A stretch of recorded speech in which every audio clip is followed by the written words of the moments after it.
Bonjour mes amis Sagittaires. Alors, nous voici donc dans notre tirage pour le mois d'octobre. Donc, je vous explique comment ça avance, comment s'organise ce tirage ce mois-ci. Je démarre par une pierre, voilà, qui nous donnera un outil de travail pour l'ensemble du mois. Je vous donne souvent des alternatives pour cette pierre, s'il y en a. Parfois, il n'y en a pas, mais souvent, il y en a. Au pire, si vous n'avez pas la pierre, ce n'est pas très grave. C'est de toute façon une indication énergétique, une énergie dans laquelle il faudra être. Ensuite, je tire ici une carte de l'oracle de la sagesse mystique pour donner la couleur globale du mois. Et ensuite, j'avance en étant guidée par le tirage sur les différents domaines qui vont être plus mis en avant. Ensuite, je vais vous parler de la partie sentimentale et à un moment, je vous tirerai également la journée particulière sur le mois d'octobre qui sera votre journée, la journée la plus importante. Voilà. Allons-y. Donc pour vous, mes amis Sagittaires, votre pierre, eh bien, ça va être une célestite. Alors, c'est une pierre qui a comme mot-clé la sublimation, la révélation, l'extase et l'élévation du moral. Donc, pour vous, mes amis Sagittaires, donc un octobre assez spirituel. Donc, cette célestite va encourager la communication et l'expression. Elle aide à élever le moral si c'est nécessaire. Elle ouvre le mental aux idées nouvelles. Elle encourage le silence extatique, l'inspiration, les états méditatifs et accroît l'intuition. Voilà. Donc, elle révèle aussi, elle révèle de nouveaux points de vue et elle dévoile les énergies essentielles de la réalité. Elle est souvent, on peut souvent avoir un cristal de célestite. C'est une pierre bleue claire, donc c'est une pierre du chakra de la gorge. Donc c'est une pierre qui va vous aider à vous exprimer, à parler, à verbaliser. Voilà. Donc ça veut dire que ça va travailler sur la partie esprit, la partie extase, élévation. Ça va améliorer votre morale, mais ça va aussi vous encourager, vous permettre de mieux exprimer vos états d'esprit. D'accord? Donc vraiment très très important. Une petite célestite en pendentif serait parfaite pour travailler sur ce chakra de la gorge. Elle peut être remplacée par une topaze bleue, qui est une pierre plus dure peut-être, donc qui va peut-être vous faire donner une expression plus musclée. Donc si vous voulez rester dans quelque chose de doux, vaut mieux rester avec la célestite. Et sinon, vous avez la possibilité d'avoir une aqua aura qui est assez proche de la célestite. Voilà, donc c'est vraiment ces trois pierres-là qui sont les pierres majeures pour vous, pour ce mois d'octobre, mes amis Sagittaires, pour vraiment exprimer, ouvrir cette parole-là qui est un peu bloquée chez vous ces temps-ci. D'accord? Voilà. Alors, ensuite, la couleur de ce mois, enfin, je veux dire la couleur émotionnelle de ce mois d'octobre, la couleur énergétique de ce mois d'octobre, mes amis Sagittaires. Alors, allons-y, ben voilà, ça y est. Alors, on nous parle ici d'abondance. Vous allez trouver la voie vers l'abondance. Alors, vers une abondance, alors bien sûr vers une abondance matérielle, mais aussi vers une abondance de bien-être, vers une abondance spirituelle, vers une abondance émotionnelle. En fait, vous allez vous sentir un peu plus en sécurité grâce à cette abondance. En fait, cette abondance ici, pour vous, mes amis Sagittaires, je la vois vraiment comme une couleur de sécurité. D'ailleurs, quelle est la déesse qui va vous protéger ce mois-ci? Allons-y.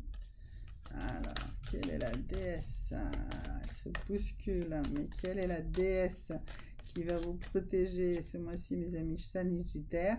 Eh bien, ça va être la déesse Freya.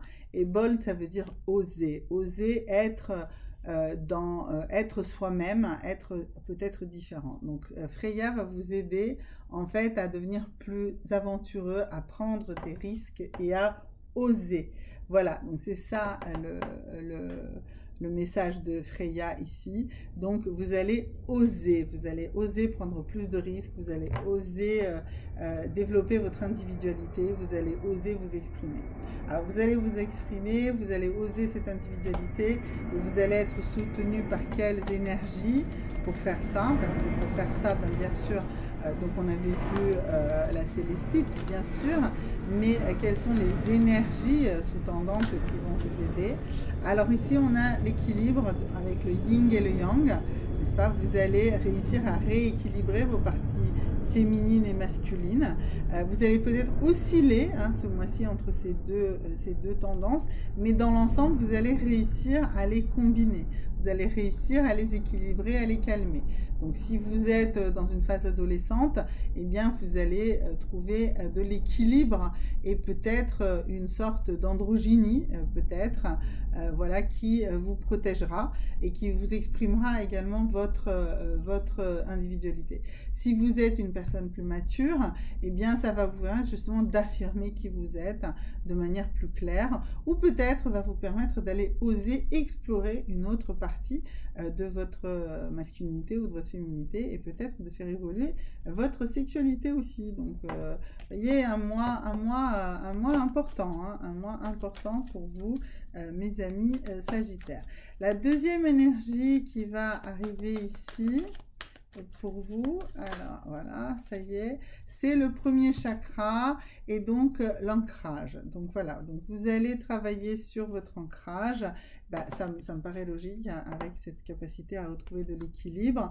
Donc vous allez vous ancrer mieux, vous allez vous sentir mieux, vous allez vous sentir vraiment beaucoup plus en sécurité. C'est vraiment le maître mot. En fait, bizarrement, on vous demande, Freya ici vous demande d'oser votre individualité. Ben justement, en fait, vous allez le faire parce que vous allez vous sentir en sécurité.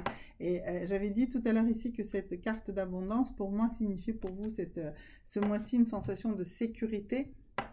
Donc, vous allez vous sentir plus sûr, et bien forcément, vous allez oser plus, vous allez oser être vous-même, ce qui est plutôt une bonne nouvelle, oser être soi-même. Et la troisième énergie, en ce mois d'octobre, alors, oups, voilà. Alors, vous allez enfin sentir que vous vous détachez. Alors là, je vous parle de ça, mais comme toutes les cartes en entour étaient justement dans le contraire de cette carte-là, donc ça veut dire que cette énergie-là qui existe chez vous, que vous vous sentez un peu pieds et poings liés, et bien là, ce mois-ci, non, vous allez vous sentir très délié, très détaché. Vous allez vous détacher, vous allez rompre ces chaînes, ces limites, ces contractions que vous avez à l'intérieur de vous. Vous vous sentez contracté, vous avez peut-être même parfois des crises d'angoisse, des sensations d'oppression. Et bien avec toutes ces cartes fantastiques ici, alors j'ai du mal à les faire toutes en même temps, mais voilà, je vais vous les mettre toutes là comme ça, avec toutes ces cartes là, avec cette abondance sécuritaire, avec cet ancrage que vous allez agrémenter, enfin pas agrémenter, renforcer, pardon, voilà, avec cet ancrage que vous allez renforcer, avec ces rééquilibrages et avec cette oser votre individualité, eh bien vous allez vraiment vous sentir beaucoup mieux et vous allez vous libérer des nombreuses limites que vous avez laissées s'installer. Voilà. Alors la journée super importante pour vous en ce mois d'octobre, eh bien quelle est cette journée tellement importante? Eh bien pour vous, ça sera le 22 octobre, le vendredi 22 octobre. Donc c'est une journée où en fait le soleil va briller pour vous, vraiment. Même si c'est une journée où il pleut, peu importe, c'est pas grave, vous aurez une journée ensoleillée. Ce vendredi 22 octobre va être une journée glorieuse, vraiment une journée glorieuse. C'est la Sainte Élodie, le soleil se lève à 6h30, se couche déjà à 16h46, hein, les journées raccourcissent, mais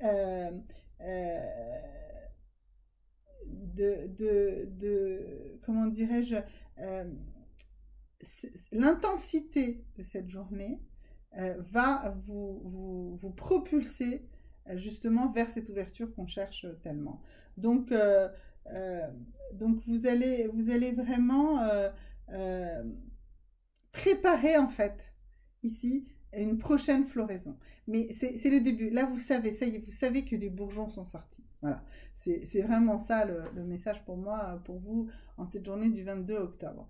Cette journée du 22 octobre, qui est juste 2 jours après la pleine lune. Donc l'influence de la pleine lune commencera à s'estomper et vous commencerez vraiment à fleurir, à préparer votre floraison. D'ailleurs, ce 22, on est en lune montante, donc vraiment, c'est ça, en fait, ça va faire remonter beaucoup de choses. Et du 22 au 26, vous êtes en lune montante, donc du coup, vous êtes en période de progression et il y a une impulsion là, vraiment. Voilà, une journée glorieuse. Qu'est-ce que vous voulez que je vous dise? Voilà, ce 22 octobre sera une journée extrêmement glorieuse pour vous. Alors, allons sur la vie sentimentale un petit peu. On commence comme j'ai mon habitude. Et bien d'abord sur les couples qui ont des difficultés, d'accord? Donc pour vous, mes amis Sagittaires, si vous avez des difficultés de couple, eh bien elles peuvent provenir de plusieurs sources. Alors, bah écoutez, voilà, des choses que vous devez revoir à l'intérieur de vous. Donc, on nous parle ici de 2 choses très simples. Je me permets la légèreté et je pratique le détachement. Alors, est-ce que j'ai vraiment besoin, encore une fois, d'expliquer ce que c'est le détachement? Oui? Non? Alors, pour ceux qui le souhaitent, je vais quand même leur expliquer. Se détacher, ce n'est pas être dans l'indifférence. Se détacher, c'est ne pas permettre que les événements qui se passent autour de nous ou que les gens qui se passent autour de nous nous influencent au point que nous n'avons pas notre propre libre arbitre. Avoir du détachement, c'est être aussi dans l'acceptation, accepter, mais être bien dans l'optique que les choses vont bien se passer. Le détachement est une forme de vie positive en fait. Alors c'est pas une positivation à outrance, c'est pas dire ah bah oui non mais bon le chat est mort c'est génial, non, c'est accepter, voilà, et ensuite trouver le point positif pour avancer. C'est ça, ce détachement, c'est ce détachement-là que vous devez pratiquer, d'accord? Eh bien, c'est ce détachement que vous ne pratiquez pas dans votre couple. Vous attachez beaucoup trop d'importance à toutes les choses négatives et positives aussi que induit votre partenaire, d'accord? Et puis, l'autre élément ici, c'est « je me permets de la légèreté ». Mais permettez-vous de la légèreté, permettez-vous un peu de futilité, permettez-vous de ne pas tout prendre toujours sur vous, de ne pas toujours prendre toute la culpabilité. Voilà, permettez-vous cela. Si vous permettez ça dans votre couple, eh bien votre couple va s'améliorer, votre relation de couple va s'améliorer. Ça, c'est par rapport à vous-même, d'accord? C'est ce que vous devez faire. Par rapport à l'autre, par rapport à l'autre personne de votre couple, quel comportement vous devez avoir pour avoir une relation plus harmonieuse? Parce que j'imagine que c'est ça quand même qu'on attend ici. Et si vous avez vu, enfin regardé cette vidéo, eh bien c'est pour ça. Alors, il faut faire 2 choses. Enfin, décidément, chaque fois vous avez 2 cartes. Alors, il faut et il faut. Voilà. Il faut éliminer les il faut et il faut vous méfier de la manipulation. Donc, c'est ça. En fait, arrêtez de dire il faut. Il faut, c'est se défausser en fait. C'est de dire il faut, il faudrait, ça serait bien, etc. Et ne pas vous laisser manipuler. Donc, prenez les actions que vous avez envie de faire vous et arrêtez de dire à l'autre il faut que tu fasses ci, il faut que tu fasses ça. Il s'en fout, il ne fera pas. Il ou elle ne fera pas, hein, d'accord? Et ne vous laissez pas manipuler vous en retour, ne vous laissez pas influencer, ne vous laissez pas faire des choses que vous n'avez pas envie de faire, d'accord? Donc vraiment, méfiez-vous de la manipulation, méfiez-vous aussi de cette manipulation primaire que vous faites vous en disant il faut, d'accord? Voilà, donc ça c'est pour les couples qui ont des petits soucis de relation. Maintenant, pour ceux qui veulent rencontrer quelqu'un et qui n'y arrivent pas. Alors, pourquoi? Qu'est-ce que vous devez changer? Ben, écoutez, là, on va demander à la licorne. Aux licornes, d'abord, ben, qu'est-ce qui fait que là, en ce moment, vous rencontrez personne, quoi? et qu'est-ce qu'il faut faire, quel type d'énergie il faut développer pour re-rencontrer quelqu'un ou rencontrer quelqu'un tout simplement pour établir une relation sympathique. Alors, on nous dit que vous êtes beaucoup trop dans vos vies antérieures. En ce moment, ce qui fait, c'est des choses qui se sont passées dans vos vies antérieures et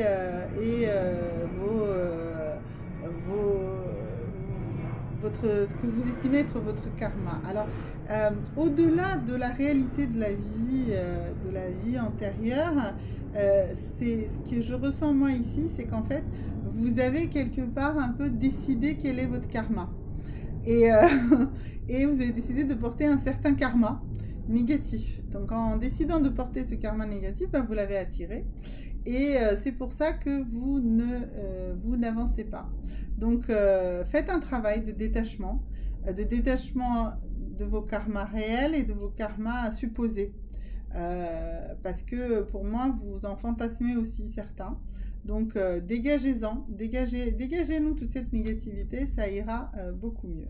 Et surtout, dites-vous bien que c'est vous qui l'avez empilée. Elle existe peut-être aussi, mais vous n'êtes pas obligé de porter ce karma. Vous pouvez aussi vous libérer. Voilà. Il y a pour cela des rituels, mais il y a aussi tout simplement du travail personnel, de persuasion aussi, du fait qu'on peut se débarrasser de ces choses qui, pour moi, ne sont pas toutes aussi pesantes. C'est vous qui en acceptez un poids sur vous. D'ailleurs, on nous dit, vous considérez en fait que tout a un prix et vous voulez payer tout le temps ce prix et du coup, vous voulez faire plaisir à tout le monde. Mais non, tout n'a pas un prix. Pas parce que vous allez avoir quelque chose de positif que vous devez donner quelque chose de négatif, ou que vous devez payer par quelque chose de négatif qui va vous arriver. Donc du coup, en fait, vous avez peur du bonheur parce que vous vous dites que forcément, ça va induire une part de négativité derrière. Eh bien non, pas du tout. Si vous êtes, on sait très bien que si on est dans la gratitude et dans le remerciement, eh bien, on va recevoir plus. Donc en fait, tout simplement, donner. D'habitude, je dis donner aux autres, mais là, je vous dis donnez-vous la liberté d'être heureux, d'être heureuse. Donnez-vous cette liberté d'être heureux, d'être heureuse. Offrez-vous, en fait, le plaisir, la joie du bonheur, en ne vous disant pas, mais je vais devoir payer cette joie, ce bonheur par quelque chose d'horrible. Peut-être que c'est quelque chose qui est déjà arrivé dans votre passé, voire dans vos vies antérieures, mais parce que en fait, vous le vouliez, vous l'induisiez forcément à cause de cette terreur que vous avez d'avoir peur de perdre quelque chose parce que vous aurez gagné quelque chose. Et bien, c'est tout l'inverse. Voilà, mais soyez dans la gratitude. Si vous êtes dans la gratitude et dans la reconnaissance, ben cela n'arrivera pas. Voilà. Donc maintenant, pour ceux qui veulent savoir si le couple dans lequel, la relation dans laquelle il vient de rentrer, bah, comment cette relation va avancer. Alors pour vous, eh bien, on va regarder ici qu'est-ce que vous devez faire pour que ça se passe bien. Alors, il y a deux choses. Il faut que vous soyez bien conscient qu'il y a probablement dans ce couple quelqu'un, peut-être pas vous, peut-être l'autre, voilà, mais qui est ici par pur intérêt matériel. Donc il ne faut pas qu'il y ait quelqu'un qui profite de l'autre. D'ailleurs, la carte ici qui nous parle de la connaissance de soi nous dit qu'un couple c'est un complément de deux êtres, donc c'est ce que je vous dis assez souvent, et donc si vous ne sentez pas cette réelle complémentarité, ce réel échange, cette réelle, comment dirais-je, le fait que l'un nourrit l'autre et inversement, donc ce n'est pas unilatéral, ça ne part que pas d'une personne, et bien à ce moment-là, ce couple va bien évoluer. Par contre, s'il y a beaucoup trop de côté unilatéral, s'il n'y en a qu'un seul qui donne, qu'il n'y en a qu'un seul qui finance, qu'il n'y en a qu'un seul qui loge, ou je ne sais pas, un truc matériel en tout cas, eh bien on n'est plus dans de la complémentarité et ce couple ne fonctionnera pas aussi bien qu'il devrait l'être. Donc, si vous prenez conscience que ce qui est le plus important dans un couple, c'est la complémentarité de deux êtres, eh bien, votre couple va très très bien fonctionner. Donc, travaillez là-dessus, posez-vous des questions là-dessus et tout ça va parfaitement bien évoluer. Voilà, merci mes amis Sagittaires, à bientôt.